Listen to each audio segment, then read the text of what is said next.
नमस्कार, मैं विश्वास राय आपके बीच पुनः एक नए वीडियो के साथ प्रस्तुत हुआ हूं और स्पेशली आज का जो वीडियो है वो यूपी टीईटी, सीटीईटी और सुपर टीईटी के विषय में ही है और इसके शिक्षण विधि पर आधारित है।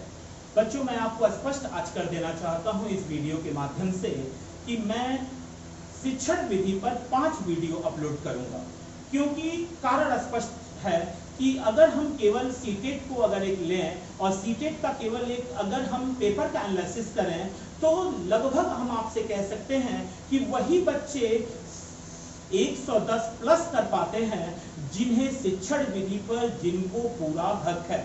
और सबसे बड़ी बात अगर हम देखें तो सबसे आसान माना जाता है शिक्षण विधि। इसमें कोई दो राय नहीं है कि शिक्षण विधि सबसे आसान प्रक्रिया टेट में मानी जाती है, लेकिन गलतियां भी यहीं से होती हैं। उसका मूल कारण क्या है? उसका मूल कारण है कि हम स्वयं के अंदर अध्यापक को जीवित नहीं कर पाते। अगर हम स्वयं के अंदर अध्यापक को जीवित कर लें और अपने आप को एज ए टीचर प्रस्तुत करें उस एग्जामिनेशन हॉल में और स्वयं से सोचें कि हमारे कक्षा का बच्चा यदि इस तरह का व्यवहार करता तो हमारी क्या प्रतिक्रिया होती, यकीन मानिएगा बच्चों, आपके वो आंसर सटीक होंगे, सही होंगे और पूरी तरीके से सही होंगे। लेकिन हम यही चीजें यहीं पे थोड़ा सा दिक्कत में आ जाते हैं। 5 टॉपिक हैं और पांचों के अलग अलग शिक्षण विधियां, सबके पास अपनी अपनी शिक्षण विधियां हैं। अगर हम संस्कृत को लें, उनकी अपनी शिक्षण विधि है। बस फर्क क्या है? केवल टर्मिनोलॉजी का, केवल भाषा का, केवल इतना ही फर्क हमें अलगाव मिलाता है। आप यकीन मानिएगा, इस 5 वीडियो को देखने के बाद आज ये पहला वीडियो आपके पास जा रहा है और इसी तरह से फर्स्ट, सेकेंड, थर्ड, फोर्थ और फिफ्थ 5 वीडियो जाएंगे। आप शिक्षण विधि से एक भी प्रश्न गलत नहीं करेंगे, ये मैं कह रहा हूं, मेरे ऊपर विश्वास रखिए। सारे क्वेश्चन, जितने भी क्वेश्चन आए हुए हैं शिक्षण विधि से, एक एक करके इस 5 वीडियो में, जो अगले 4 वीडियो आएंगे उनमें हमने शिक्षण विधि के सारे प्रश्नों को भी समाहित किया है। चाहे वो झारखंड से हो, चाहे वो राजस्थान से हो, चाहे वो मध्य प्रदेश हो, चाहे बिहार से हो, हिमाचल प्रदेश से हो, उत्तर प्रदेश से हो, सी टेट के हो, पीछे पूछे गए सुपर टेट के हो, सभी क्वेश्चनों का एक पूरा बैंक हमने बना लिया है और हर प्रश्न का आपके पास प्रश्न जाएगा, इस बोर्ड के माध्यम से जाएगा। आपके क्वेश्चन होंगे, अगर क्वेश्चन में कोई दिक्कत होती है, आंसर में कोई दिक्कत होती है तो लिंक में मेरा नंबर है, उस नंबर पे आप मुझे बेहिचक 24 आवर्स 24/7 आप हमें कॉल कर सकते हैं। आते हैं हम अपने मुख्य सब्जेक्ट पे। आज का टॉपिक हमने लिया है आगमन एवं निगमन विधि में अंतर का। और जो लोग टेट का एग्जाम दे रहे हैं उन्हें इस बात का बखूबी अंदाजा है कि ये टॉपिक सबसे यूनिवर्सल टॉपिक माना जाता है। ऐसा कोई पेपर नहीं जहां से इस टॉपिक से प्रश्न ना आया हो। आते हैं आगमन विधि और निगमन विधि। पहला लेते हैं आगमन विधि। वाक्य व्याकरण शिक्षण का पहला आधार है। आगमन विधि में जो वाक्य है, क्वेश्चन पूछता है, पूछा गया क्वेश्चन है कि आगमन विधि में व्याकरण शिक्षण का पहला आधार क्या है, तो उसका आंसर आया था कि आगमन विधि में व्याकरण शिक्षण का जो पहला आधार है वो वाक्य है। वो वाक्य है। बच्चा जब छोटा होता है तो वाक्य में बोलना चाहता है। आपसे कहा जाता है कि बच्चा टेलीग्रामिक भाषा का प्रयोग करता है, वो ऐसी भाषाओं की तरफ जाना चाहता है जो एक, आप कह सकते हैं, तार वाली भाषा बोलना चाहता है। दूसरा, हम आते हैं निगमन विधि पे। इसे सिद्धांत प्रणाली कहते हैं। याद रखिएगा बच्चों, अगर आपसे प्रश्न पूछता है कि निम्नलिखित में से किस विधि को सिद्धांत प्रणाली कहा जाता है तो आप तुरंत अपना आंसर निगमन विधि की तरफ ले जाएंगे। इसलिए सिद्धांत प्रणाली कहा जाता है क्योंकि ये सामान्य से विशिष्ट की ओर, जो आगे मैं बताने वाला हूं, क्योंकि ये नियम से उदाहरण की ओर चलता है। इसका पहला प्रयोग पाणिनि ने किया था।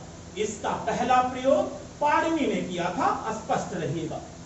दूसरे पे आते हैं विशिष्ट से सामान्य की ओर। विशिष्ट से आगमन विधि जो है वो विशिष्ट से सामान्य की ओर है। यानी इसका मतलब साफ स्पष्ट है कि विशिष्ट का मतलब, अगर आप छोटे शब्दों में लेना चाहें, बड़े हल्के शब्दों में लेना चाहें, तो विशिष्ट को आप कह सकते हैं कि ये नियम है, और विशिष्ट को उदाहरण कहते हैं, और सामान्य को आप नियम कह सकते हैं। यानी उदाहरण से नियम की ओर। तो कंफर्म है कि बच्चा पहले उदाहरण ही देखता है, बच्चा आपको देख के सीखता है, बच्चा परिवार को देख के सीखता है। अगर आप कोई बड़ा आपके बीच आता है और आप उसके अभिवादन करते हैं, तो परिवार के बच्चे भी उस व्यक्ति का अभिवादन करते हैं, और धीरे धीरे वही जो उदाहरण है नियम बना ले जाते हैं। अगर मैं विज्ञान की भाषा में बोलना चाहूं, तो मैं स्पष्ट आपसे कहना चाहता हूं कि जो विशिष्ट से सामान्य, उदाहरण से नियम की ओर, यानी अगर मैं न्यूटन के नियम को केवल ले लूं, तो न्यूटन का नियम, गुरुत्वाकर्षण का नियम कहता है कि जो जो ऊपर से गिरेगा वो नीचे आएगा।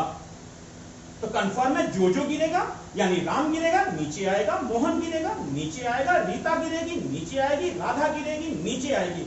इसका मतलब साफ और स्पष्ट है कि अगर सभी लोग गिरते हैं और नीचे आते हैं, तो ये नियम प्रतिपादित हो जाता है, गुरुत्वाकर्षण का नियम, कि जो जो गिरेगा वो नीचे आएगा। ठीक ऐसे ही सामान्य से विशिष्ट की ओर। तो सामान्य से विशिष्ट की ओर का मतलब हो गया कि नियम से उदाहरण की ओर।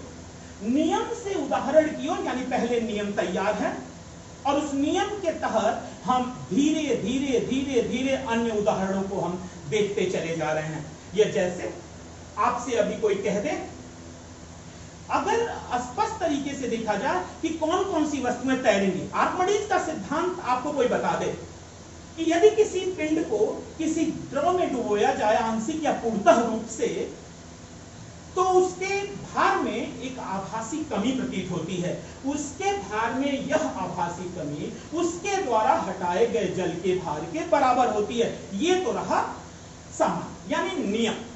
और फिर उसके कई उदाहरण, बच्चा तैरता है, नाविक नाव चलाता है, बड़ी बड़ी जहाजें तैरती हैं, ये उदाहरण। यानी अगर नियम आपको पता है तो आप उदाहरण की तरफ चले जाते हैं। इसीलिए याद रखिएगा बच्चों, इसे मनोवैज्ञानिक विधि कहते हैं, और ये अमनोवैज्ञानिक विधि कहलाती है। मनोवैज्ञानिक विधि इसलिए इसे कहते हैं कि बच्चा एक खोजपरख होता है।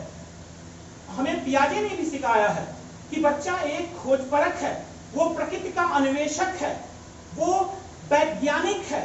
अतः वैज्ञानिक है तो वो नियमों की खोज कर लेता है, उदाहरणों को देख देख कर नियम की तरफ चला जाता है। इसीलिए इसे मनोवैज्ञानिक विधि कहते हैं, और इसे हम अमनोवैज्ञानिक विधि कहते हैं, क्योंकि इसमें तर्क की क्षमता बहुत कम होती है। नियम आपके पास हैं, वो नियम आपको उदाहरण की तरफ बड़े आसानी से लेके चले जाते हैं।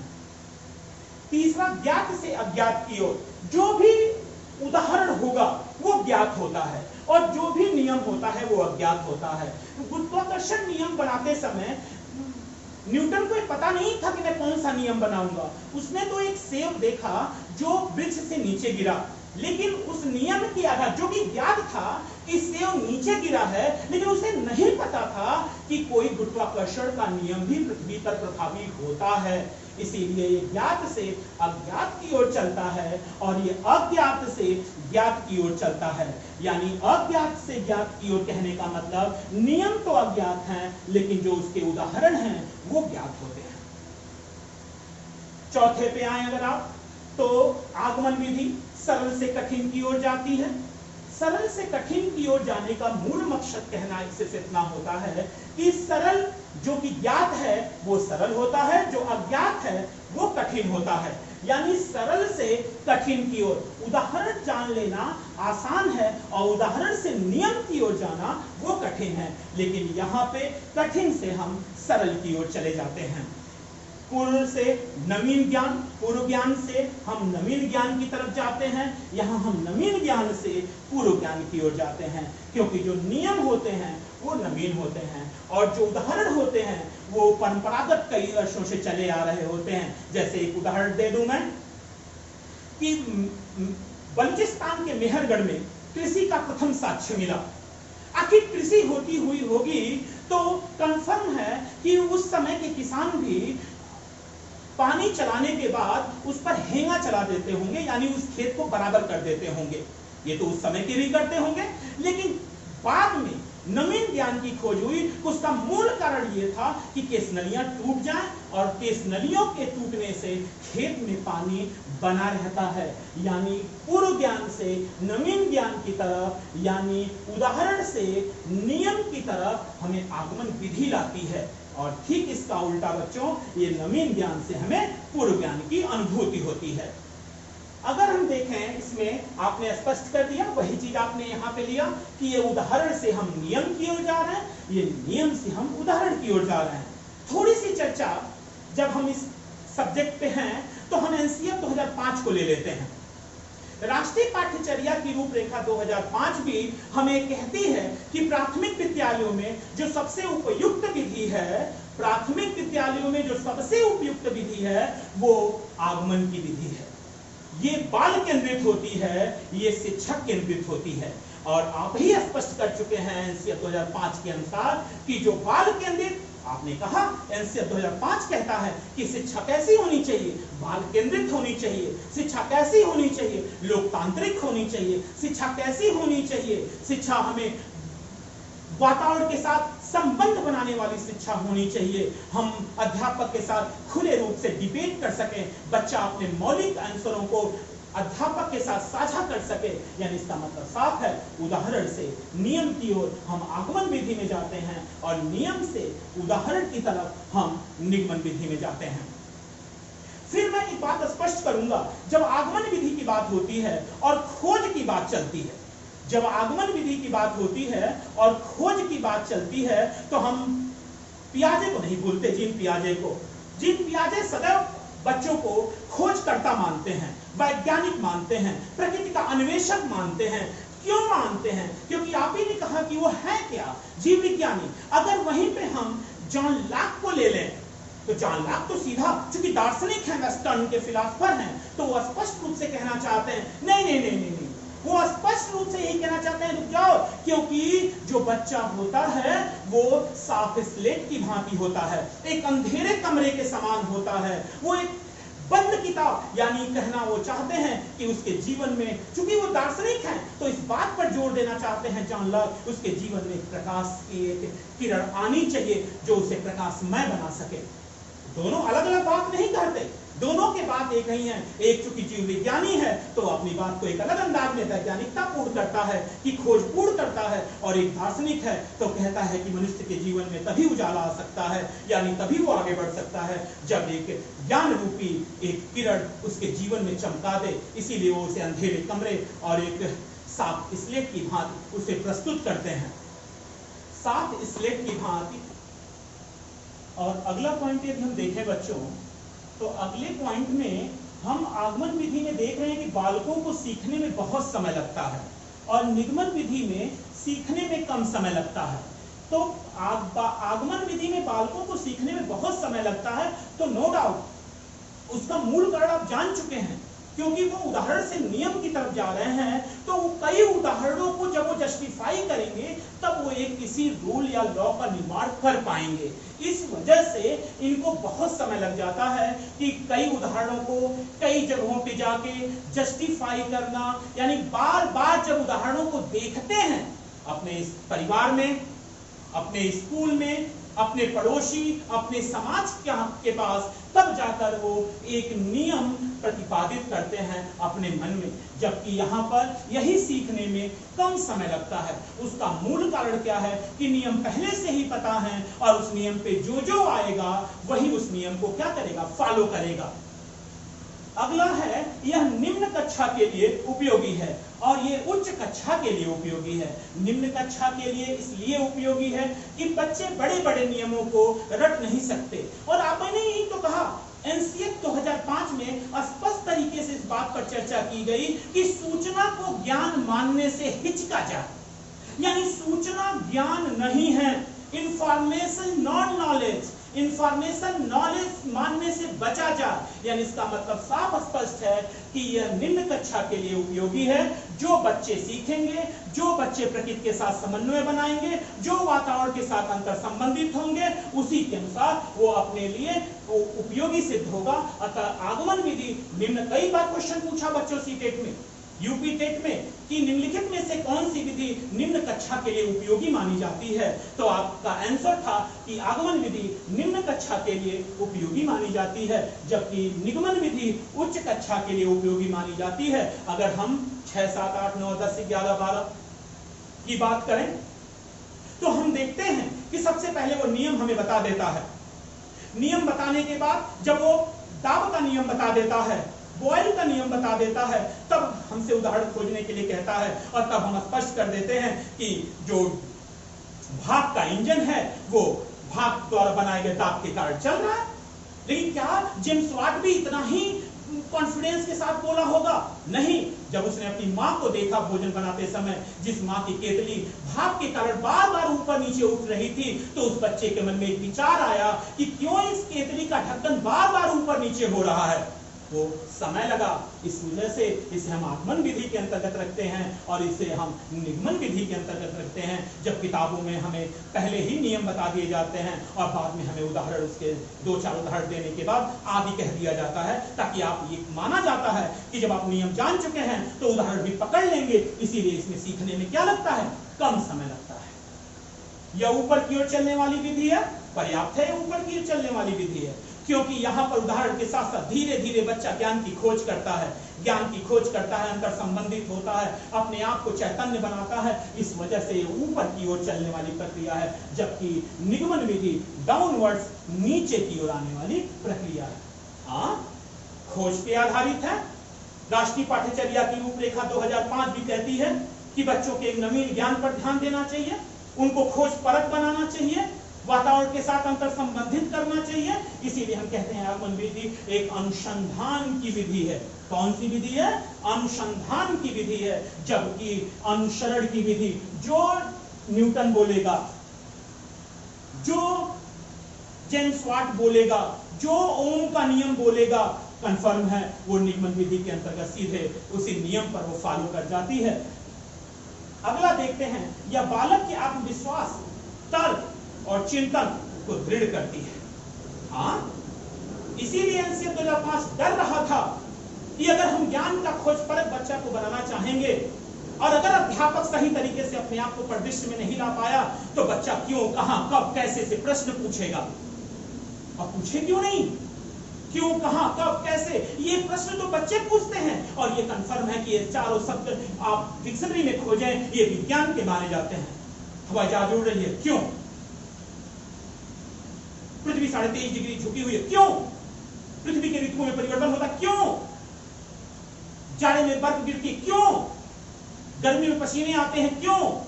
तो क्यों, कहां, कब, कैसे, ये तर्क और चिंतन को प्रभावित करते हैं। ये आगमन विधि के गुण माने जाते हैं। जबकि निगमन विधि में ऐसा कुछ नहीं होता है, क्योंकि वो नियमों पर क्या होते हैं, आधारित। आगमन और निगमन विधि में अंतिम हम अब तथ्य पे चल रहे हैं कि रुचि और जिज्ञासा को जागृत करता है। आगमन विधि में रुचि और जिज्ञासा को कंफर्म है। यदि बच्चा खोजेगा तो उसमें रुचि लेगा। आपको भी यदि किसी ज्ञान का पता ना हो और ज्ञान की जब आप खोज करते हैं, यानी किसी तथ्य की खोज करते हैं, तो आपको एक रुचि अंदर से आती है। यदि आप, मैं अध्यापकों पे आ जाता हूं, अगर आप कोई भी वर्ग करें जिसको आप ना समझ पाए कि जो प्रोडक्ट मिलेगा वो क्या मिलेगा, तो 100% मन में एक जिज्ञासा होती है कि जब हम अध्यापक की कुर्सी संभालेंगे तो उस अध्यापकों के बीच जब हम होंगे तो, और उन बच्चों के बीच, तो रचनात्मकता और मौलिकता में क्या हमारे गजब का उत्साह होगा। ये हमें क्या कर रहा है, जिज्ञासा दे रहा है। तो वैसे ही बच्चे जब ज्ञान की खोज करते हैं तो रुचि आती है, जिज्ञासा जागृत होती है। इसमें ऐसा कुछ नहीं होता, पहले से ही पता है, पहले से पता है क्या होना है, तो फिर कंफर्म है कि यदि रिजल्ट पहले से पता है तो फिर रिजल्ट आने के बाद रिजल्ट को देखने में भी उत्साह नहीं होता, क्योंकि हमें पता है कि क्या रिजल्ट आया होगा। तो निगमन विधि, अब हम एक सारांश लेना चाहेंगे इन पूरे का। अगर एक हम इसेंस लें इस पूरे आगमन और निगमन विधि का, तो हम देख रहे हैं कि अगर हम पुस्तकालय को अगर हम तोड़ें तो पुस्तक धन आलय, ये एक उदाहरण है। उदाहरण में हम देख रहे हैं इसमें भी अ है, इसमें आ है और अ आ मिलकर आ बनाते हैं जो कि एक दीर्घ संधि होती है। तो कंफर्म है हम उदाहरण से कहां जा रहे हैं, नियम की तरफ जा रहे हैं। अतः कौन सी विधि आएगी, आगमन विधि आएगी। और यहीं पर अगर हम देखें निगमन में तो पहले ही नियम हमको पता है इको यड़ची।